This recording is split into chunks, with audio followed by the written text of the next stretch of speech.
Inter పరీక్ష ఫలితాల వివాదంపై తెలంగాణ రాష్ట్ర ప్రభుత్వం ఆగ్రహం వ్యక్తం చేసింది. ఫలితాల విషయంలో చోటు చేసుకున్న అపోహలపై నిజానిజాలను నిగ్గు తేల్చడానికి 3 సభ్యులతో కూడిన ఓ కమిటీని ఏర్పాటు చేసింది.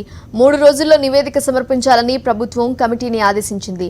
ఇంటర్ ఫలితాలపై తల్లిదండ్రులు, విద్యార్థులు ఆందోళన చెందుతున్న నేపథ్యంలో రాష్ట్ర విద్యాశాఖ మంత్రి జగదీష్ రెడ్డి ఉన్నతాధికారులతో సమీక్ష నిర్వహించారు. కొంతమంది అధికారులు అంతర్గత తగాదాల కారణంగా ఈ అపోహలు ఏర్పడ్డాయని తమ దృష్టికి వచ్చిందని అన్నారు. ఫలితాల విషయంలో తల్లిదండ్రులు ఆందోళన చెందవద్దని, ఎలాంటి పొరపాట్లు జరిగినా సరిదిద్దుతామని జగదీష్ రెడ్డి తెలిపారు.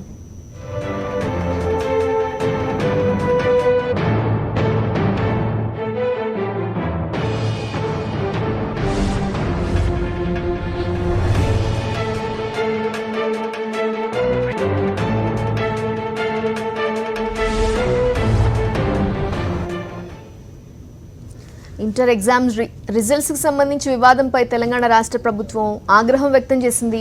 ఫలితాల విషయంలో చోటు చేసుకున్న అపోహలపై నిజాలను నిగ్గు తేల్చడానికి 3 సభ్యులతో కూడిన ఓ కమిటీని ఏర్పాటు చేసింది. 3 రోజుల్లో నివేదిక సమర్పించాలని ప్రభుత్వం ఆ కమిటీని ఆదేశించింది. ఇంటర్ ఫలితాలపై తల్లిదండ్రులు, విద్యార్థులు ఆందోళన చెందుతున్న నేపథ్యంలో రాష్ట్ర విద్యాశాఖ మంత్రి జగదీష్ రెడ్డి ఉన్నతాధికారులతో సమీక్ష నిర్వహించారు. కొంతమంది అధికారుల అంతర్గత తగాదాల కారణంగా ఈ అపోహలు ఏర్పడ్డాయని తమ దృష్టికి వచ్చిందని అన్నారు.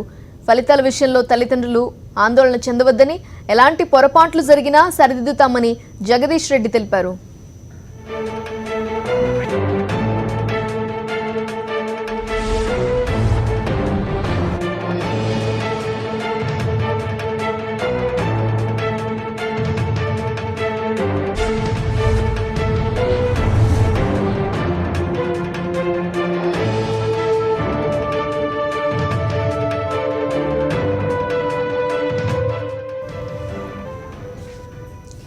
ఇంటర్ ఎగ్జామ్స్ రిజల్ట్స్ వివాదంపై తెలంగాణ ప్రభుత్వం సీరియస్గా తీసుకుంది.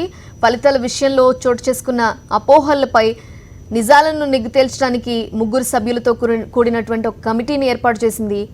3 రోజుల్లో నివేదిక సమర్పించాలని ఆ కమిటీని ఆదేశించింది. అదేవిధంగా ఆ రాష్ట్ర విద్యాశాఖ మంత్రి జగదీష్ రెడ్డి ఉన్నతాధికారులతో ఇదే విషయంపై సమీక్ష నిర్వహించారు. కొంతమంది అధికారుల అంతర్గత తగాదాల కారణంగానే ఈ అపోహలు ఏర్పడ్డాయని తమ దృష్టికి వచ్చిందని తెలిపారు. అయితే ఫలితాల విషయంలో తల్లిదండ్రులు ఆందోళన చెందవలసిన అవసరం లేదని ఆయన చెప్పారు. ఏమైనా తప్పులు, పొరపాట్లు జరిగి ఉంటే సరిదిద్దుతామని జగదీష్ రెడ్డి తెలిపారు.